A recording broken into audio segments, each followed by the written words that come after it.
Hey friends, what's going on? Welcome back to Babel on Talmud. Today we are studying Daf Tzadi Beis of Masechta Shabbos. Cool. The Daf Tzadi Beis begins with a continuation of our discussion from yesterday about Eged Kli Shmei Eged, right? Do we consider, the entire vessel that something is in and all of its contents to be considered one unit, and if one part of it is still in Rishus HaYachid, do we consider all of it to still be in Rishus HaYachid? So we will continue exploring that a little bit. We will then get onto a new Mishnah, continuing on more Hotzah stuff. It's really quite interesting how much of Masechta Shabbos is dedicated to Hotzah, taking things out from one Rishus to the other, and I suspect that most of us probably just use an Erev. Which makes Hotzah not really, something we think about all that much. I don't know, for better or for worse. Anyways, so talking about, can you carry Rishus Harabim, as long as it's 10 tfachim off the ground? Can you do that or not? The answer is no. And then we get to another Mishnah, which talks about, what if you take something and you intended to take it out in front of you, but you took it out behind you? We will discuss that. I think that's enough of an overview for now. Friends, let's dig in. So we're gonna start on Daf Tzadi Aleph Amud Beis, about 5 lines from the bottom. Actually, exactly 5 lines from the bottom. In the middle of the line, it says, Masiv Rav Bevai bar Abaye. So Rav Bevai bar Abaye asked the following question: Hagoniv kis b'Shabbos chayiv. Shekvar nischayiv b'gneva kodem she'avo lidei iser Shabbos. Okay, let's say you had Moshe Ledaganev, and Moshe Ledaganev stole a purse on Shabbos. He stole a purse on Shabbos. Okay, now, so says Rav Beva by Abaye that he's going to be chayiv. What does it mean he's going to be chayiv? He's going to be chayiv for stealing. Now, in general, we have a rule that is called kamle b'derabba minei, that we establish him on the greater one. Meaning, if you're going to be chayav for Shabbos, now what would be the chiyuv, what would be the violation of Shabbos over here? Well, when he takes it out of the house, he's going to be chayav for Hotzah, right? And obviously, Shabbos has a chiyuv kares associated with it. Whereas the other thing you'd be chayav for would be stealing the purse, which is not exactly a chiyuv kares, it's not as severe. So, therefore, generally speaking, applying the rule of kamle b'derabba minei, so he would be chayiv kares for stealing, and then, he'd be chayiv kares for taking the purse out from Rishus HaYachid to Rishus Harabim, but he would be patur from having to return or to pay back the value of what he stole, because he's already chayiv kares. So, I assume that's referring to kares, unless we're talking about chayiv misa, only if he's like chayiv misa, but I assume it should apply to kares as well. Fine. So now Rav Beva bar Abaye is saying that, however, in the case of stealing a purse, he would actually be chayiv for both. He would be chayiv to either return the purse or to pay for the purse. I assume that if the purse is still existing, I assume he should have to give it back. But, anyways, if he has to pay back for the purse, he would be patur from that. No, what am I talking about?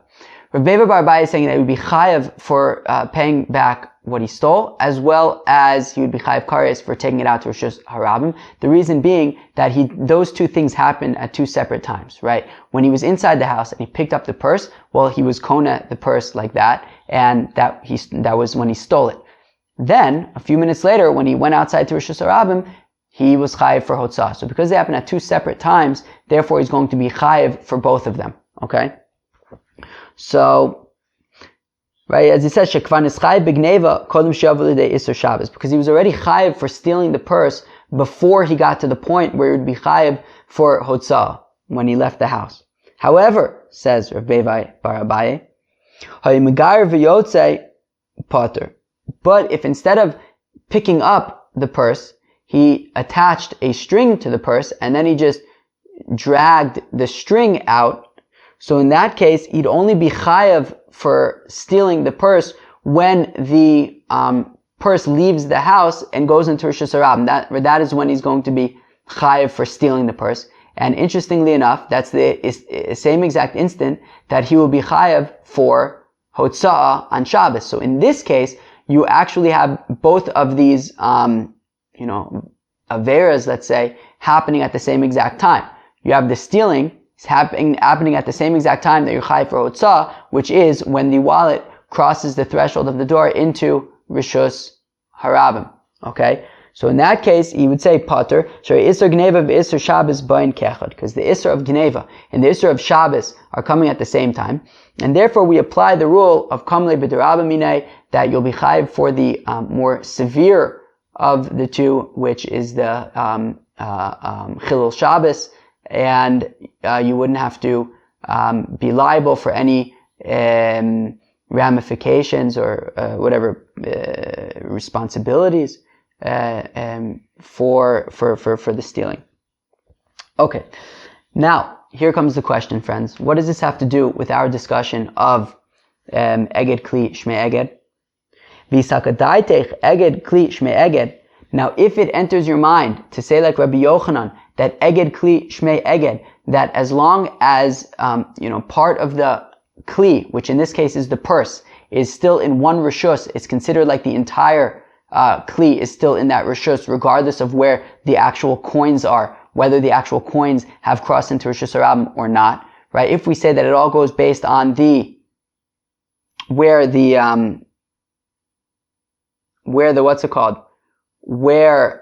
the meaning if part of the purse is still inside, so in regarding the Chilul Shabbos, the purse would still be considered inside the house. So then, check this out.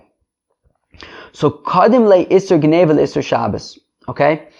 Remember, you have this Ganef. You have Moshe the Ganef. And he attached a string to this purse and he's dragging out the purse on a leash. Okay? Now what happens? He gets to the threshold of the house. Now, there are coins in this purse. Now, once even part of the purse crosses the threshold of the door into Rishus Harabim, okay? Right? So you're going to have some of these coins already in Rishus Harabim. Now, at that point, you're going to be chayav for Gneva because you just took out those coins to Rishus Harabim. So, and you acquired those coins for yourself, you stole them, you're chayav for Gneva. However, if you say eged kli shmei eged, which means that the vessel, in this case the purse, and all of the contents of the purse with regard to the Isser of Hotzah on Shabbos are considered connected to the purse, and the purse is still partially inside, so you're not actually chayav yet for Hotzah until the purse completely goes outside. And therefore, we actually are in this state where you are chayav for the Gneva, because part of the coins are outside, yet you are not yet chayav for Hotzah, because still part of the purse is inside. Okay? So, if you say eged kli shmei eged, then actually you will be chayav for stealing the coins before you will be chayav for taking out the purse. Everybody got that? So that is the question against Rabbi Yochanan. So the Gemara says, Ida apke derech piv hachinami. So the Gemara says, well, if Moshe the Ganef attached the string to the opening of the purse, so I don't know, imagine you have a purse that opens from the top, and that's exactly where Moshe ties the string, and he's dragging the purse connected to the string, and the first part of the purse to cross over into Rishus Harabim is going to be the opening of the purse. Well, sure, that's a good question, because you're going to get to a point where some of the coins are already in Rishus Harabim, but part of the purse is still in Rishus HaYachid, and therefore you'll be chayav for stealing the coins, because after all, the opening of the purse is already in Rishus Harabim, and you can remove the coins that way, and at the same time, part of the purse is still inside, so you're not going to be chayiv yet for Hotzah, but you will already be chayiv for Geneva. I get it. Fine. It's a good kasha. However, Hachav Ma'askina, what are we talking about over here? The Apke Derech Shulav. However, over here we're talking about where Moshe tied the string to the bottom of the purse. To the bottom of the purse. And therefore the first part of the purse to end up in Rishus Harabim is a part where you are unable to remove the coins from. And therefore you are only going to be able to remove the coins once the entire purse is in Rishus Harabim. And none of it is in Rishus Hayachid anymore. Because in order to open up the purse, you're going to have to pull it all out into Rishus Harabim. And therefore, because of that, you're only going to be chayav for Hotzah at the same time that you're going to be chayav for the Geneva. Right? You're going to be chayav for the Geneva only once the entire purse is outside, because only at that point will you be able to open it up and take out the contents. And at the same time, that is when you're going to be chayav for Hotzah, because the entire purse is outside. Okay. Fine. But 1 second. Even if Moshe attaches the string to the bottom of the purse, and now he begins taking it to Rishus Harabim, and a part of the purse is still inside, and the bottom of the purse is already outside. Some of the coins are already fully outside, but we said there's one problem. You can't actually take out the coins yet, right? Because the opening of the purse is still inside. However, what about the seams? On the bottom of the bag, of the purse, there are going to be seams. So can't you open up the seams and take out the money that way? In which case, I could argue that he would already be chayiv for Geneva, because part of the coins are already in Rishus Harabim, and he can take out those coins by way of the seams. Right? The ibai mafkale v'shakil. If he wants, he'd be able to, open up the seams and take the money. So he should be chayiv already for Geneva before he's going to be chayiv for Hotzah. My answer is benischa. It's talking about with these sort of longer coins that are not going to be completely outside, right? So, the coins are only going to be completely in Rishus Harabim once the purse is completely in Rishus Harabim. And until that point, you won't be chayiv either for Geneva or for Hotzah. You're going to be chayiv for both of those at the same exact time when the entire purse is in Rishus Harabim.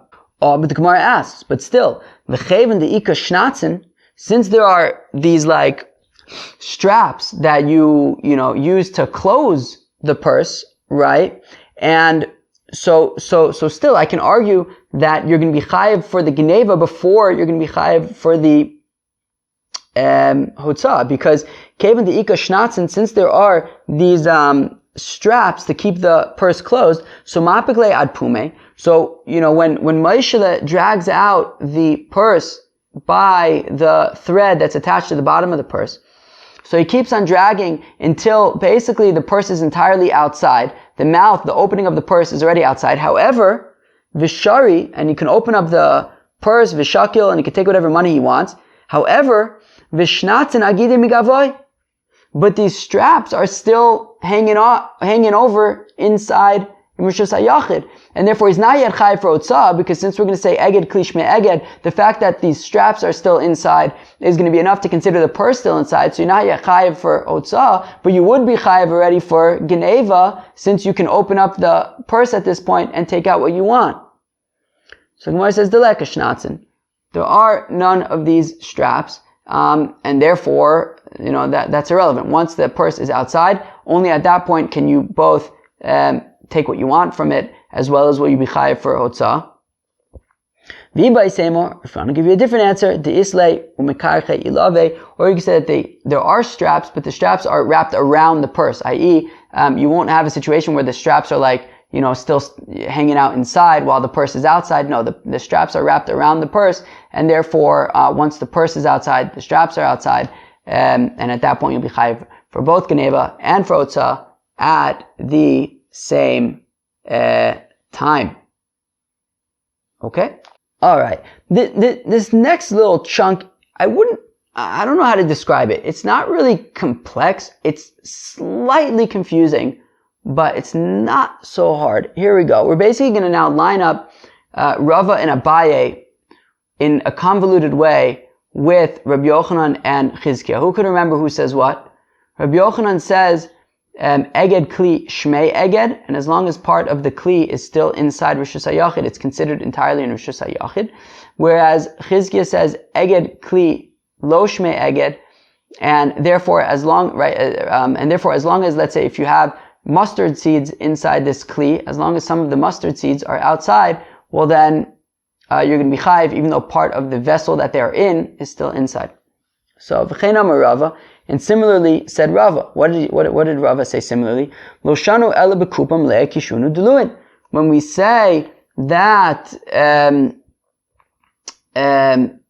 if part of the fruits are still inside, then you're going to be pater. Well, that's only with cucumbers and gourds. Aval mele'e chayrdel chayiv. But if the vessel was filled with mustard seeds, you would be chayiv, because once the mustard seeds cross the threshold into Rosh Hashanah, you will be chayiv. Eged kli lo shmei eged.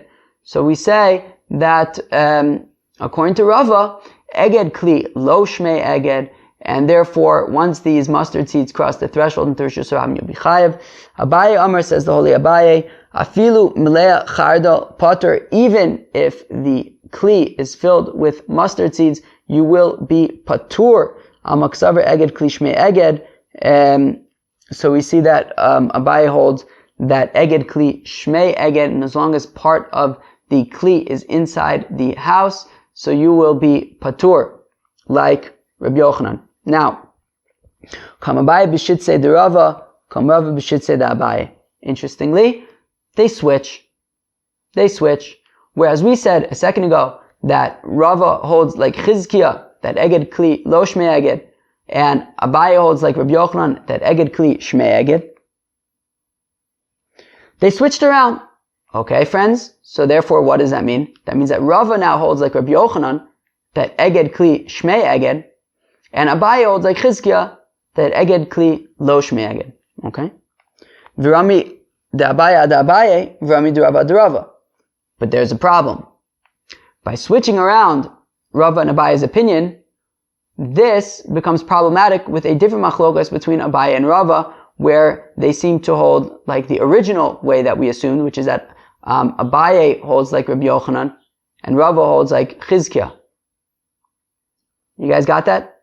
Initially, Rava was like Chizkiah, and Abaye was like Rabbi Yochanan. We now switch them around to say that Rava is like Rabbi Yochanan, and Abaye is like Chizkiah. We are now about to bring a machlokas where actually it would seem like the original way, where Rava holds like Chizkiah and Abaye holds like Rabbi Yochanan. Got it? That's why I'm saying it's like not super confusing, but it is confusing, right? Okay. The Idmars, we learn as we have a statement of Amoraim, of Rava and Abaye.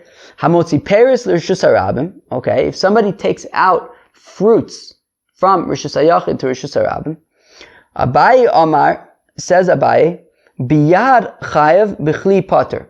Okay, if you stick out your hand from Rishus HaYachid into Rishus HaRabim, you will be chayav, because he says, right, eged gufo lo shmei eged, right, we don't we don't say that since your body is still inside, the fruit is considered inside. No, we don't say that. And therefore, once you stick out the fruit to Rosh Hashanah, you'll be chayev. However, b'chli pater.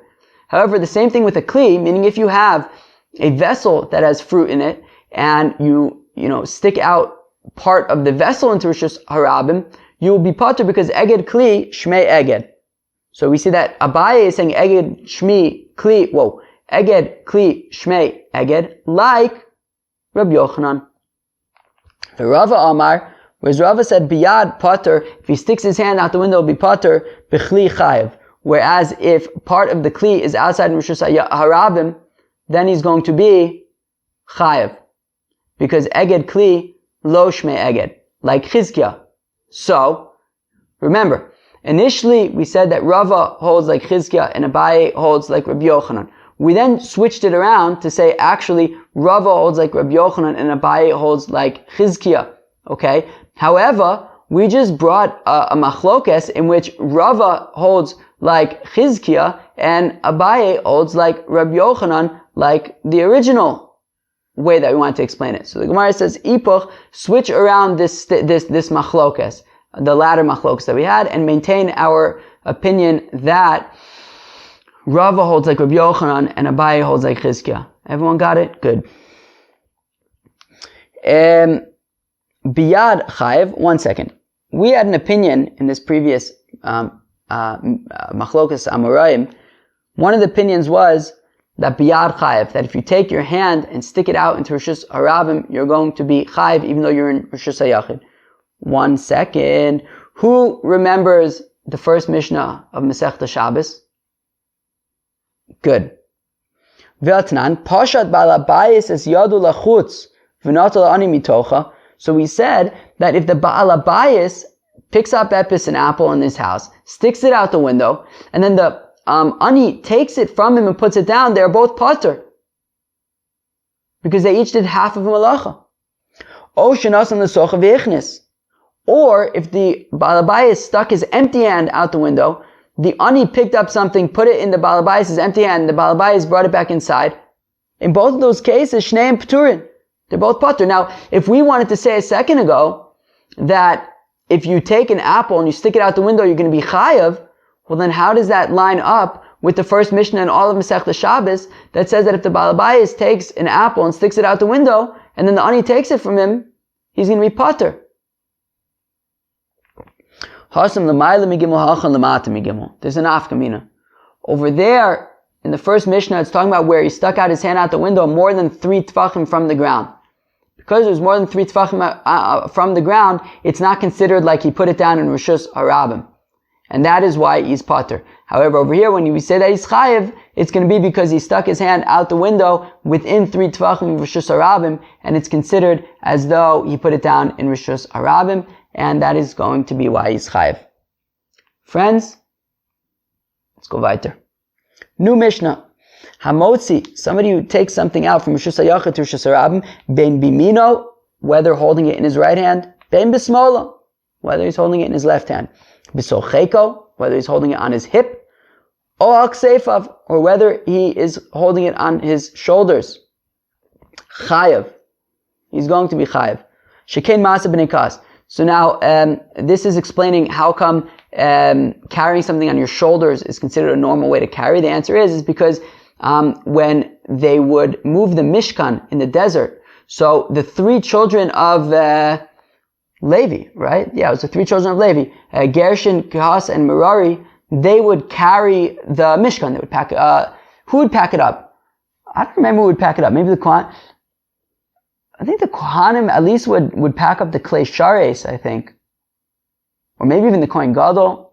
I don't remember. But, which isn't good because we just were supposed to learn it.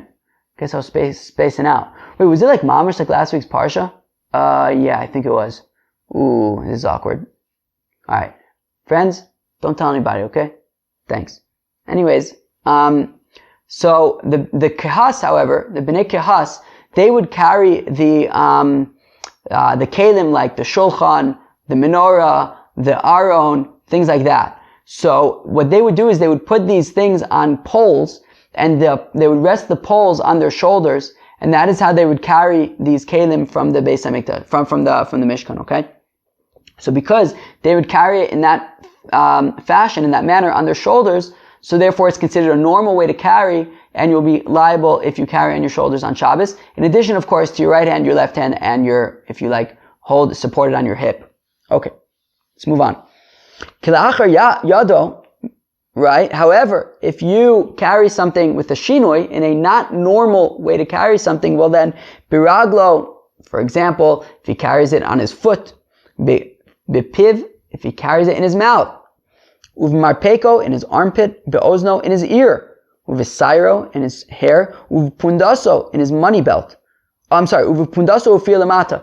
If he carries it in his money belt, now, I'm not an expert with money belts, but I guess they would like these hollow belts that there would be some kind of opening in the belt and you can put things inside the belt. So now, generally, you would keep the opening to the belt facing upwards, or certainly not facing downwards, because for extra protection, you don't want things to fall out the bottom, right? So if you were to put something and transport it in a money belt with the opening facing downwards, well, that would be considered a shinoi kelachar yad, and you would be pater. Ben pundas lechaluko, if you would put something between your belt and your like shirt, right? That's not a normal way to carry things, I guess. Uvisfas chaluko, or if you would put it, like wrap it in your, like in the edge of your clothing. Biminalo in your shoe, bisandalo in your sandal, pater. In all these cases, you would be pater because they are not the normal way to take things out. It's kelachar yad. It'll be pater aval aser, but you won't be chayav a korban chatas. Says the Gemara. Amar Rabbi Elazar. Okay, says Rabbi Elazar, hamotzi masui l'mayla me'asara tfachim chayav. Okay. So says Rabbi Elazar, if you take something out from Rishus Hayachid to Rishus Harabim, however, you're carrying it above 10 tfachim, you're chayav. Shekein masa b'nei kas or masa b'nei zeu. Shekein masa b'nei kas, because that's how the children of Kahas would carry, right? The b'nei Kahas, they would carry the aron, the mizbeach, things like that, and they would carry these items above 10 tfachim. And since they would carry these items above 10 tfachim, so if you carry things above 10 tfachim, you will also be chayiv. Okay? Umasa b'nei Kahas minal, and how do we know that the Bnei Kehas would carry their loads above 10 tfachim from the ground? So we're going to suggest two different options. Here's option number one. Well, dichsiv, because we have a pasuk that says, Asher ala mishkan v'al mizbeach saviv. So this is talking about the curtains surrounding the chatzer of the mishkan. Okay, so the mishkan, there would be like the like kodesh part, where like, what was in there? Like the menorah and things like that, the kior, I think. Was the kior in there? I think the shulchan was in there. And then there would be like the courtyard of the Mishkan, where there would be like the Mizbeach HaChitzon, things like that. So then it says that you would have this, what's it called? The surrounding of the outer courtyard of the Mishkan, and it says what? It said it would have these like curtains that surrounded ala Mishkan v'ala Mizbeach saviv. It would surround the Mishkan as well as the Mizbeach. So, Makish Mizbeach la Mishkan, we're comparing the Mizbeach to the Mishkan. Okay? Ma Mishkan Yud, Amos, Af Mizbeach, Yud Amos. Okay? Fine. So we say, well, the Mishkan was 10 Amos tall, so therefore, the Mizbeach, right, if we're comparing the Mizbeach to the Mishkan, well, just like the Mishkan was 10 Amos tall, well then the Mizbeach was also 10 Amos tall. Okay?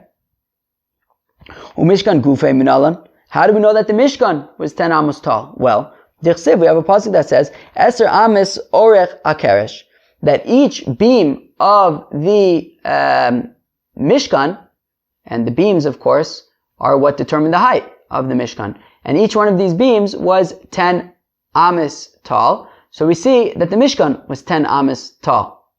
Okay? And because we compare the Mishkan to the Mizbeach, or really the opposite, because we compare the Mizbeach to the Mishkan, just like the Mishkan was 10 Amis tall, so the Mizbeach was 10 Amis tall. Okay, fine. Uchsev, what else do we know? The pasuk says, Vayifros es ha'ol ala Mishkan. That Moshe Rabbeinu spread, covered, he spread the tent of the Mishkan over the Mishkan, right? Do you remember? We had it on some earlier daf. I can't remember.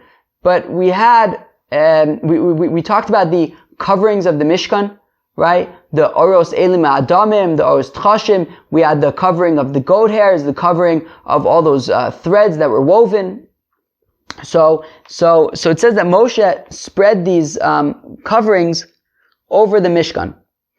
Ve'amar Rav, and says Rav, Moshe Rabbeinu parso. That Moshe Rabbeinu spread out these coverings, meaning that Moshe Rabbeinu was 10 amis tall. Right? Meaning, if you're shorter than 10 amis, it'll be difficult to spread something over something that is 10 amis tall. So therefore, we see that Moshe Rabbeinu So Rav says that Moshe Rabbeinu spread these coverings over the Mishkan. The Mishkan was 10 amas tall. So Moshe Rabbeinu was 10 amas tall. Mikana Talamed, from here you learn that it wasn't just Moshe Rabbeinu who was 10 amas tall. Govan Shalavian Eser Amos, rather all of the Leviim were 10 amas tall. Isn't that interesting? 10 amas is about 15 feet. 15 feet, Lamaisa, is pretty tall. New friends, so what do we know so far in our mission to determine that the Bnei Kehas would carry things more than 10 tefachim above the ground? So we know that the Mishkan was 10 amas tall. We know that the Mizbeach was 10 amas tall because it's compared to the Mishkan. We also know that all of the Leviim were 10 amas tall as well. Okay? Ugmire, and we also learned the Chotuna Demidale Bemutos, that anything that is carried on poles. Now remember, the Mizbeach, which we just said is 10 amas tall, was carried by the Bnei Kehas, who we said also were 10 amas tall, on poles. And whenever you have these things, so the Mizbeach in this example that was carried on poles, so tilsa mileel, utrei tilsa militachas. So you're going to have 1/3 of whatever is being carried on the pole, 1/3 of its height is going to be above the pole, and 2/3 of its height is going to be below the pole. Okay? So in our case, 1/3 of the Mizbeach, which was 10 amas tall, was above the pole, and 2/3 of the Mizbeach was below the pole, and the pole was resting on their shoulders. So ishtikach davi midale tuva. So we see that it was much more than 10 tefachim. How come? Well, because remember, the Mizbeach was 10 amas tall. The Bnei Kehas, who were from the tribe of Levi, were 10 amas tall. So let's just say right now that I don't know, right? Well, okay, one second. We say that 1/3 of the pole of the Mizbeach was above the pole, which means that above the pole was, so 10 divided by 3 is 3 1/3. So you have 3 1/3 tefachim amos above the pole, which means that from the shoulders of the Leviim and downwards, right, from the shoulders of the Leviim where the pole was resting, and downwards you have 6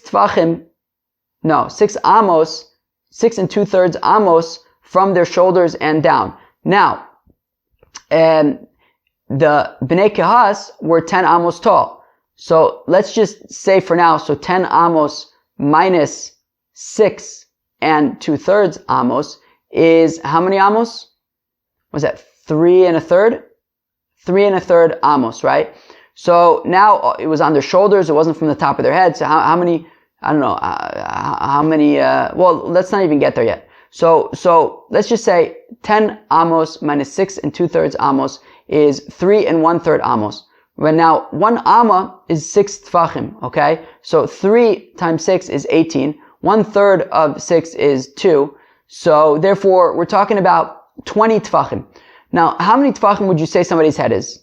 Well, they were pretty tall. So even if we say that their head was 1 amma, which is 6 tefachim, so even 6 minus 20 is 14 tefachim, which means that from the bottom of the Mizbeach to the ground was at least, let's say, 14 tefachim, which means that that they were carrying the Aron, no, not the Aron, the Mizbeach, more than 10 tefachim off of the ground.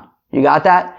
And therefore, since the Bnei Kehas were carrying more than 10 tefachim off of the ground, so therefore you're chayiv if you carry something more than 10 tefachim off of the ground. V'iba isema, or if you want, I will say, you know what? Maybe all of the Leviim were not 10 amos tall. 10 amos tall is, right, 15 feet. Maybe all of the Leviim were not 15 feet tall. Maybe they were just normal size. Even if they were 3 amos tall, which is 4.5 feet, not exactly giants, right? You could still learn that they were carrying things more than 10 tefachim off the ground. How? How can we learn that? So v'iba say more. If you want, I will say me Aron. Well, you can learn it from the Aron, the Amar that we said earlier. Well, that we said Aron tisha v'chapores tefach harikan yud. Okay, that the Aron was 10 tefachim tall. Okay? Ugmire, and we learn, Dichotuna demidale b'mutos tilsa mil'el v'trei tilsa mil'ra. And we know, of course, that everything that was carried on poles had 1/3 above the pole and 1/3 below. Ish dekachtin l'mayla miyud havakai. So we learn out that the Aron was being carried above 10 tefachim from the ground. How do we learn that out? Because even if you want to say that the Bnei Ka'as were 3 amos tall, now 3 amos tall is 18 tefachim, okay? Now, the Aron, the Aron was 10 tefachim tall. Now, 1/3 of it was above the pole, which means, like before, you're going to have 6 2/3, but this time tefachim will be below the pole. Now, remember, even if we want to say that the Bnei Ka'as were 18 tefachim tall, so then you subtract 6 and 2/3 tefachim from that. So now you have 11, I believe, and 1/3 tefachim left. Even if you want to, let's say, take off, now, if these guys were pretty small, so let's say their head was 1 tefach, right?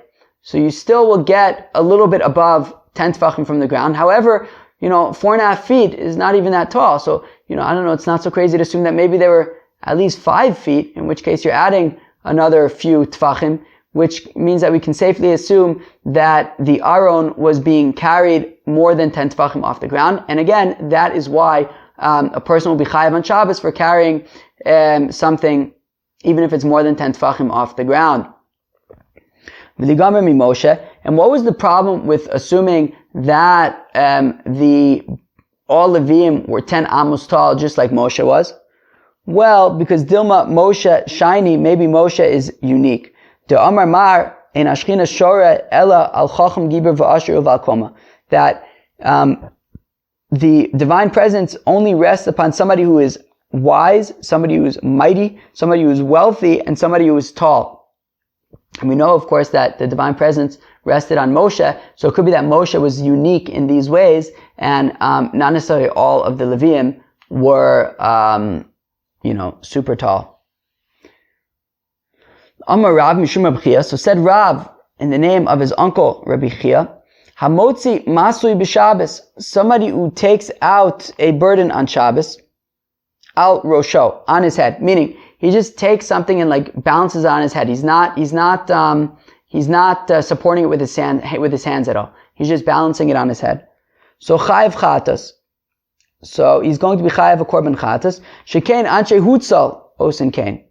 Because there's a place called Hutzal, and in Hutzal, they carry out these things on their heads in this manner.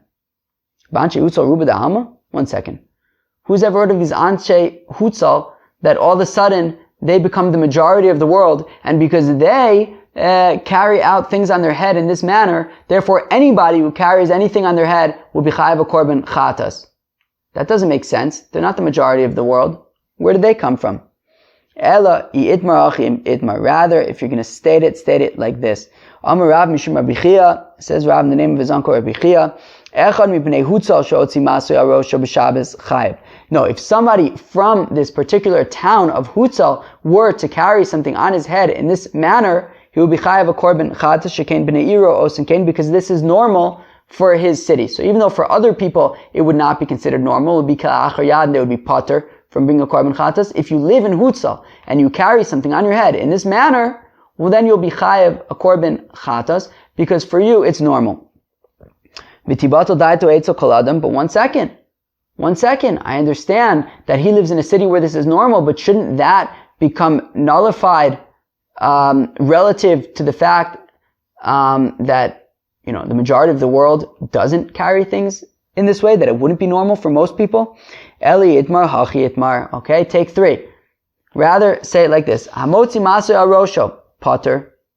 That's somebody who takes out something on his head without using his hands at all. He's going to be potter. But if you're going to say, yeah, but what do you mean? In Hutzal they do like this. Yeah, but the fact that in Hutzal they carry in this manner is not important, because their activity is, or their intention is, batel is nullified relative to the rest of the world who do not carry things in that manner. Okay, we've gotten to a new Mishnah. Here we go. This is interesting. I mean, I guess. Anyways, let's say you intended to take something out in front of you and it ended up behind you. So like, let's say, I don't know, you wrapped up as a sandwich in your shirt, okay?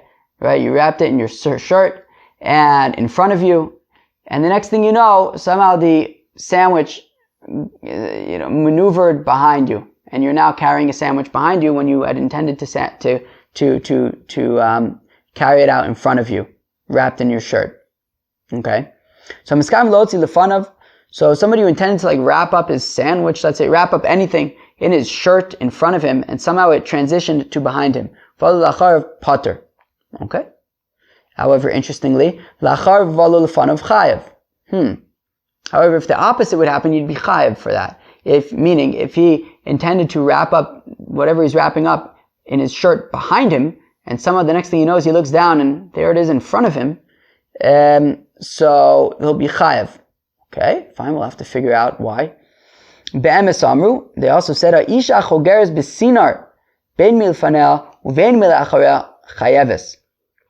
Shekin roi liyos chozer.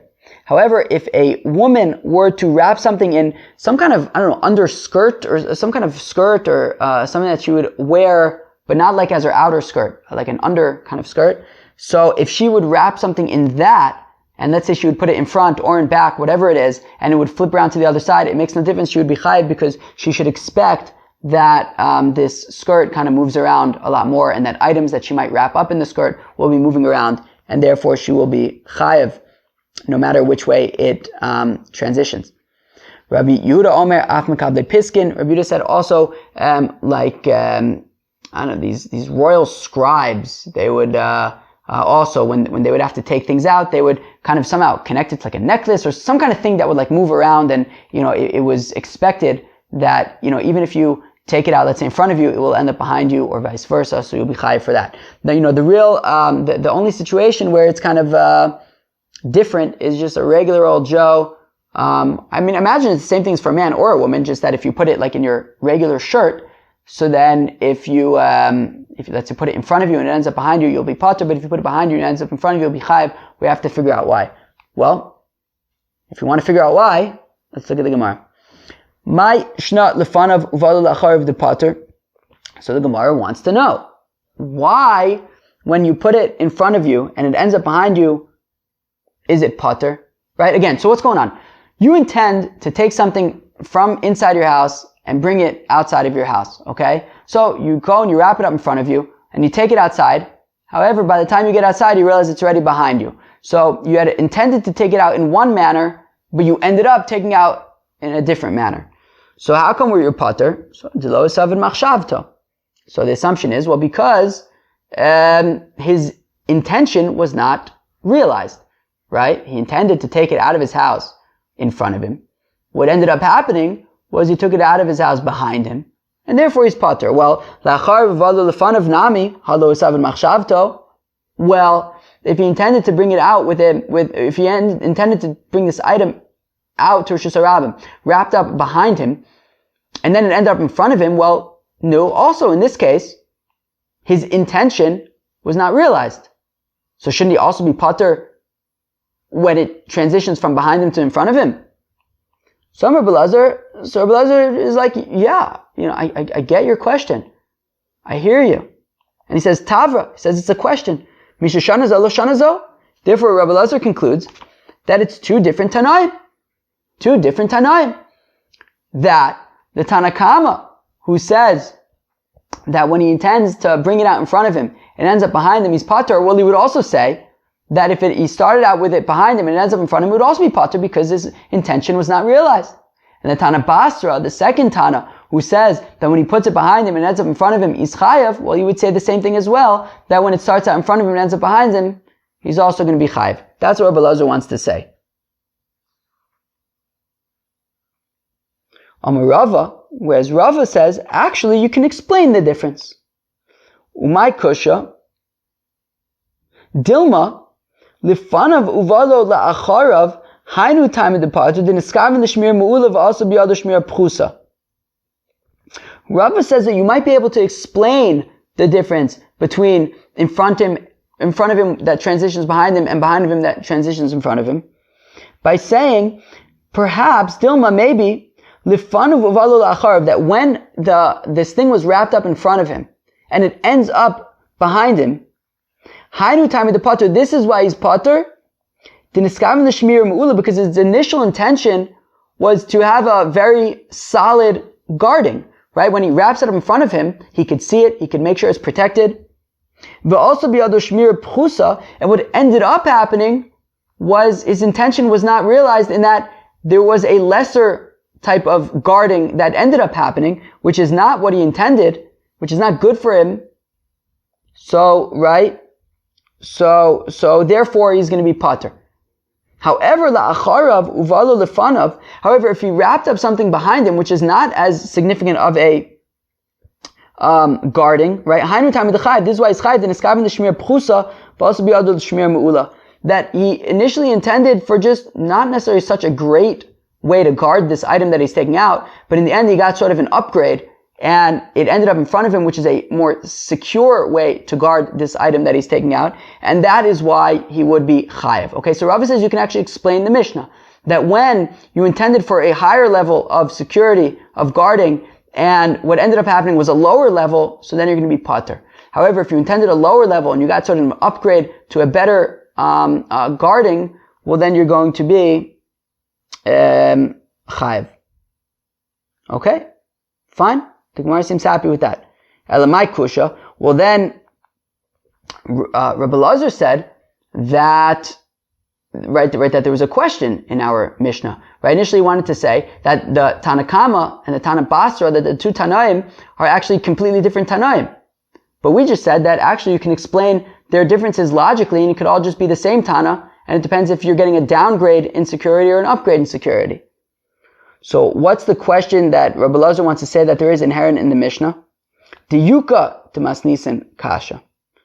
Rather, the question in the Mishnah lies in the inference, in the implication, in what can be deduced logically from our Mishnah, which is we said that if somebody intends to bring something out in front of him and it transitions to behind him, he's pater. What does that imply? However, if he intended to take out something behind him, and he did take it out behind him, where he did exactly what he intended to do, chayev. Okay, that's fine. However, ema seifa. But if we look at the next part of the Mishnah, what does it say? That if he intended to take out something behind him, and it ended up in front of him, that's where he's chayiv, because he got the upgrade. Pater. But if he intended to bring out something wrapped up behind him, and he did end up taking it out wrapped up behind him, he would be pater. So the implication of the reisha of the Mishnah is that he would be chayav when he intended to put it behind him and he went out with it behind him. Yet the implication of the seifa implies that if he ended up to put it behind him, right, the reisha implies that he would be chayav, and the seifa implies that he would be pater. So Rabbi Lazar, Tavra, Misha Shanazo, Lo Shanazo, to which Rabbi Lazar says it's taka akasha. It's a question, and therefore we have two Tanaim. It's a machlokas Tanaim. That the first Tana will say that if you intend to take it out behind you and you take it out behind you, you're going to be chayav. And the second Tana would say that if you intend to take it out behind you and you do take it out behind you, you'd be pater. Fine. Amr Rav Ashi, my kusha. Says Rav Ashi, no, you can say it's all the same Tana and it's not contradictory. Dilma lomi ba'ya ka'amar. Maybe you have to read the Mishnah as a lomi ba'ya, as a not even, not only this, but even this. Meaning, lomi ba'ya la'acharav uvalu la'acharav d'chayiv. certainly, if you intended to take something out behind you, and you did take it out behind you, of course you're chayiv. This avida machshavto, because his intention was realized. He intended to bring it out behind him, he brought it out behind him, he's chayiv. However, it's three chalei. But we needed to teach us that when you brought it out, when you intended to bring it out behind you, and you brought it out in front of you, where you got the upgrade in guarding, still we needed to teach that you're going to be chayiv. How come? Because I may have thought to say, because even though sure we got an upgrade in the guarding, but it wasn't his intention. His intention was to take it out behind him, and it ended up in front of him. So maybe it would be pater, because his initial intention wasn't realized. Rather, it lets us know that if he intended for a lower level of guarding and he got to upgrade to a better level of guarding, even though it wasn't his initial intention to take it out in front of him, he's still going to be chayiv. So according to Rav Ashi, it's all the same Tana. Who says that if you intended to bring it out behind you and you brought it out behind you, of course you're going to be chayiv. And the chiddush is that even when you intended to bring it out behind you and you brought it out in front of you, you're still going to be chayiv. Okay, so the Gemara says, Lema la'acharav uvalo la'acharav tanai. Well, let's say that actually this concept of when he intended to take something behind him and he brought it behind him is actually a machlokas tanaim between Rabbi Yehuda and the Chachamim. The Tanya, as we learn in the Brisa, Hamotzi Mos bepundaso ufir l'mayla chayiv. Okay, so somebody takes something out on Shabbos in his money belt, and the opening to this money belt is facing upwards, so in a secure manner. Well, then he's chayiv. It's the normal way to take out things in a money belt. Pia lamata, but what if the money belt is downward facing? So Rabbi Yehuda mechayiv. Rabbi Yehuda Taka says even if the money belt the opening is downward facing, Rabbi Yehuda nonetheless says chayiv. The Chacham say pater, and as we saw in our Mishnah earlier, right? We saw in the previous Mishnah that one of the things that were considered kilachar yad is if you take out a money belt with the opening face downward. But Rabbi Yehuda would disagree and say that you'll be chayiv. Okay, fine. Amrulan Rabbi Yehuda. Now Rabbi Yehuda said to the Chacham, Yatamodim b'lacharav uvalo la'acharav shuchayiv.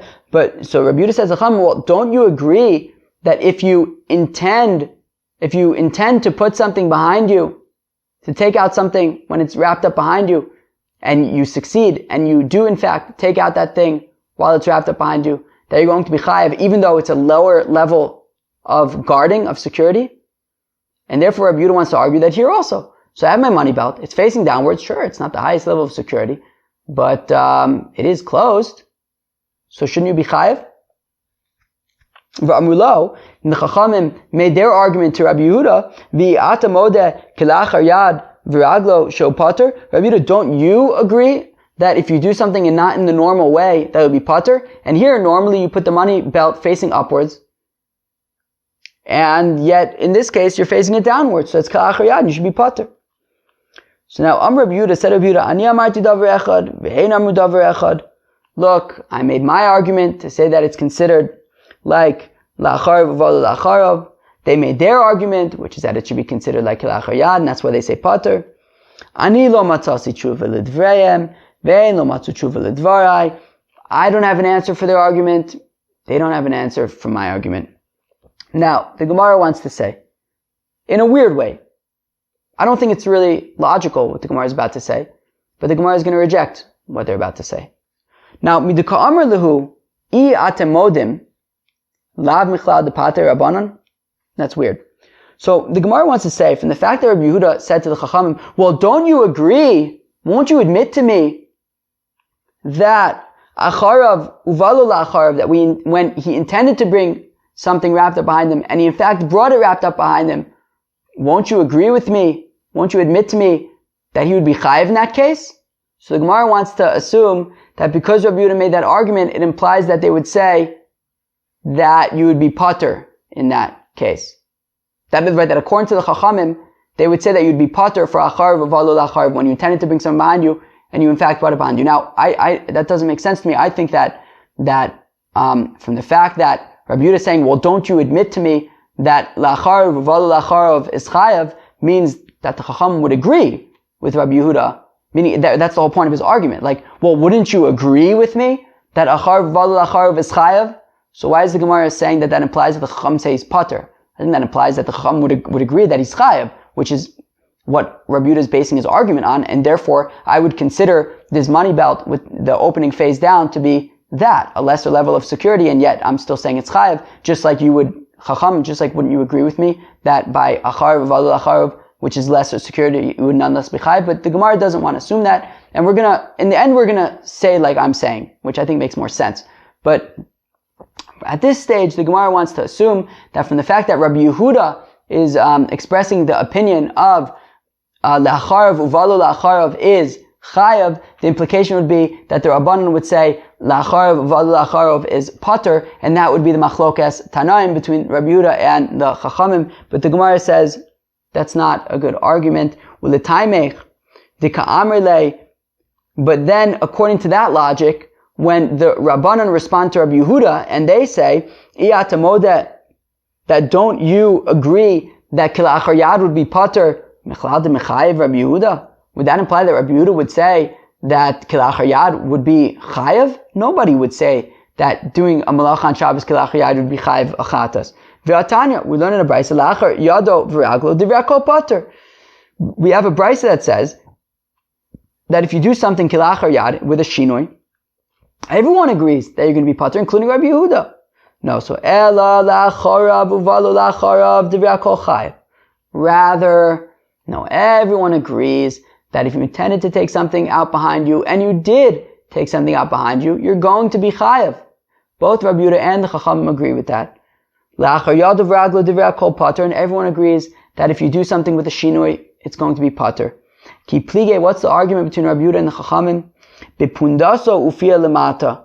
The machlokas is, how do you handle a money belt whose opening is facing down?